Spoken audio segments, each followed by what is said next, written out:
Bonjour, j'espère que vous allez bien. Aujourd'hui, je vais vous faire une vidéo comment prédimensionner et dimensionner une poutre noyée. Ok. D'abord, une poutre noyée, c'est une poutre qu'on peut dire sans retomber. Voilà. Son rôle, c'est quoi? Son rôle, c'est de reprendre, par exemple, les charges de maçonnerie. Ça, je dis ça, c'est son rôle parfois le plus utilisé, son rôle souvent utilisé. Voilà, de reprendre les charges de maçonnerie. En fait, souvent, cette poutre noyée est placée dans la même direction que les nervures. Quand il s'agit des poutres, des planchers nervurés, c'est-à-dire des dalles de plancher arrondi. Maintenant, cette poutre est différente d'une poutre avec retombée. Souvent, on l'utilise parce que la poutre est composée de H et est composée de B0. Souvent, on l'utilise, par exemple, pour éviter des retombées, par exemple, sur les chambres, ou ainsi de suite. Ou bien pour éviter, parce que le coffrage est compliqué quand vous avez des poutres avec retombées, et puis voilà, le coffrage devient un peu plus complexe. Mais quand vous avez en bas, tout est en fait droit, ça facilite en fait l'exécution. Et en plus, pour avoir une belle architecture, il faut éviter des retombées au niveau des salons, des retombées des poutres dans des pièces qui sont beaucoup plus visibles. Dans ce cas, parfois l'architecte refuse qu'il y ait des retombées dans son architecture pour gâter un peu son architecture. Donc parfois, les ingénieurs décident de placer les poutres retombées pour éviter qu'il y ait de placer des poutres noyées pour éviter qu'il y ait des retombées dans des pièces. Ok. Déjà, pour ce faire, quand vous êtes en face de vous d'une poutre normale, on sait que la hauteur c'est H, c'est supérieur ou égal à la travée divisé par 10, supérieur ou égal. Et B0, c'est égal à 0,45 H. Ok. Et je vous ai dit que la poutre noyée est un peu différente de la poutre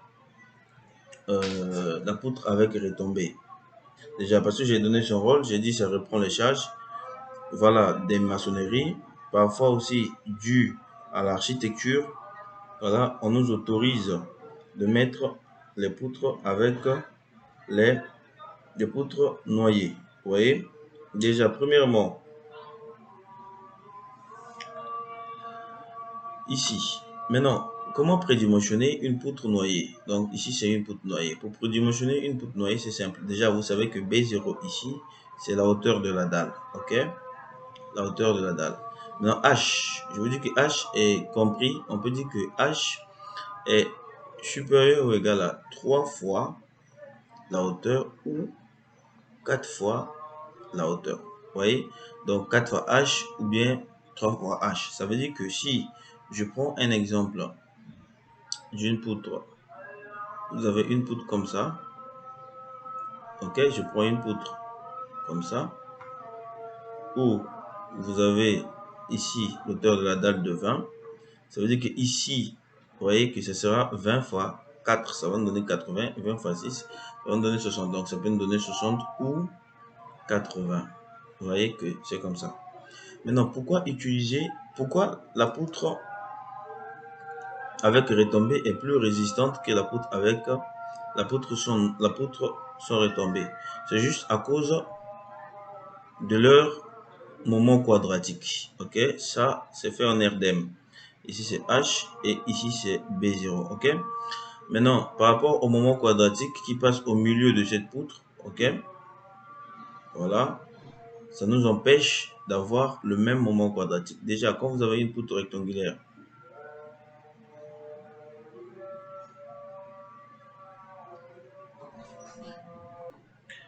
vous voyez, donc, comme je disais par rapport à leur moment quadratique, pour une poutre rectangulaire avec une hauteur H, c'est quoi la formule? Donc, la formule du moment quadratique, nous tous on sait que c'est BH au cube divisé par 12, ok? Ici, quand le poutre est noyé, nous avons un problème. Ici, nous avons B plutôt au cube, H divisé par 12. Vous allez voir que si vous calculez, par exemple, vous prenez l'exemple d'une poutre où ici ça fait 50 et ici ça fait 20.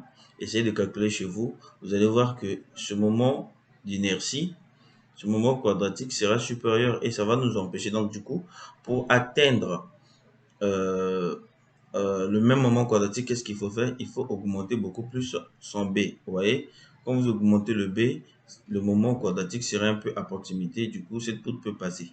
Mais la section de ça sera plus supérieure. En fait, parce que ici, comme j'ai dit en prédimensionnement, le B0, c'est-à-dire qui est la hauteur de la dalle, et pour trouver la H, on va faire 3 fois H ou bien 4 fois H. Donc, ça va vous permettre de trouver, en fait, une section qui va passer, en fait, qui va résister au moment fléchissant. Donc, du coup, cette poutre avec retombée a beaucoup moins de déformation que la poutre avec retombée, que la poutre noyée.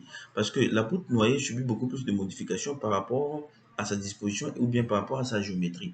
Si vous placez par exemple une charge sur cette poutre noyée, ok, voyez, par exemple, vous allez voir qu'il y aura beaucoup plus de déformations sur cette poutre que si vous prenez cette même personne due à l'inertie et que vous posez sur cette poutre ici, vous voyez qu'il y aura moins de déformations sur cette poutre que sur cette poutre.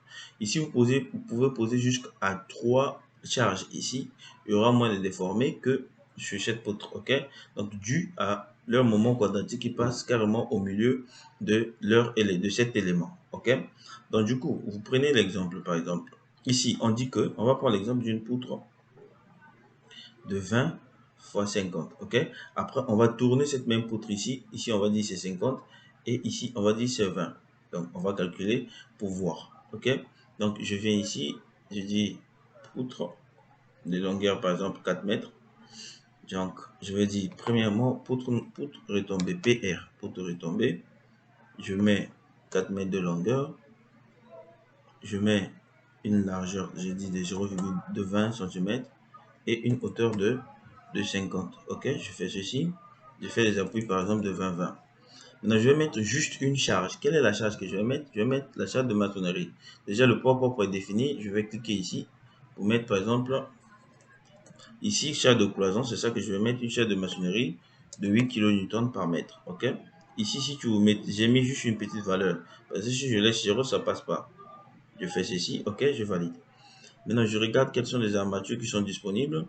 Je peux cocher les 8, les 10, même jusqu'au 12. Voilà, je coche les 6 comme les armatures de l'effort tranchant transversal et je calcule cette poutre. Ok, vous voyez que cette poutre passe sans problème. Quand je regarde son ferrage, c'est pas un ferrage qui est aussi compliqué que ça. C'est un ferrage qui est très simple. Maintenant, je vais définir une deuxième poutre. Ok, une deuxième poutre. Ok, comme ça. Voilà, je vais dire poutre noyée, PN.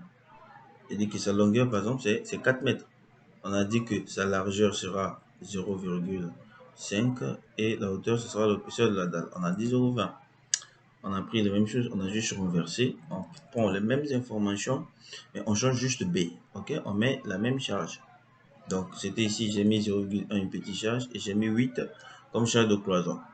Je valide et je calcule. Vous voyez que cette poutre ne passe pas. Il dit que la flèche est nuisible. Détectée au niveau du PN, la flèche forfaitaire estimée 4,35 supérieure à ça. Vous savez comment calculer cette flèche-là. Vous voyez que, qu'est-ce que je vais faire? Je vais faire édition. Je vais maintenant appliquer la formule. OK? Quelle est la formule que je vais appliquer? Je vais appliquer cette formule-là. Je vais dire H c'est 20, mais tu veux pas toi, ça va me donner 60. OK, je sais avec 60 pour voir. Bon, déjà quand j'ai essayé pour avoir la même section, j'ai pas pu. Donc je sais avec 60, ça passe pas. OK?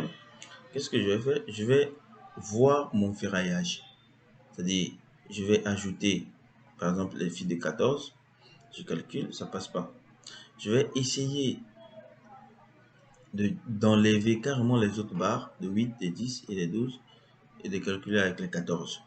Je regarde, je calcule, ok, vous voyez que ça ne passe pas toujours. Maintenant, ce que je vais faire, je vais dire ici, ok. Il y a, même si c'est venu, mais il y a les messages de notification qui ne passent pas. Je vais enlever les 12, les 14, je vais laisser les 12.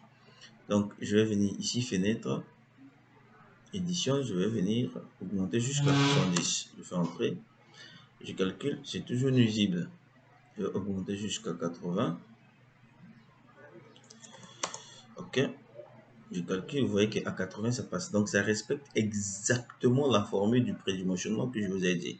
Donc, je vous ai dit c'est 4 fois H. H, c'est 20, donc on a 80. Donc, on a 20 fois 80 pour cette poutre noyée. Quand je viens ici, je regarde son ferraillage. Voilà, il est là. Une poutre noyée de 20 fois 80 avec les armatures de 12. Voilà, donc cette poutre-là te permet de... Cette poutre-là, ça veut dire que ça peut supporter une maçonnerie qui peut aller jusqu'à 3 mètres de hauteur. OK? Maintenant, et je vous ai bien dit dès le début que cette poutre de noyer est souvent positionnée dans la même direction que les nervures. Donc, on peut dire que c'est considéré aussi comme une nervure. Et il y a le propre de cette poutre noyée. Donc, pour éviter qu'il y ait des retombées au niveau dans une pièce, on utilise des poutres noyées, voilà, dont le rôle est de reprendre, par exemple, les charges linéaires.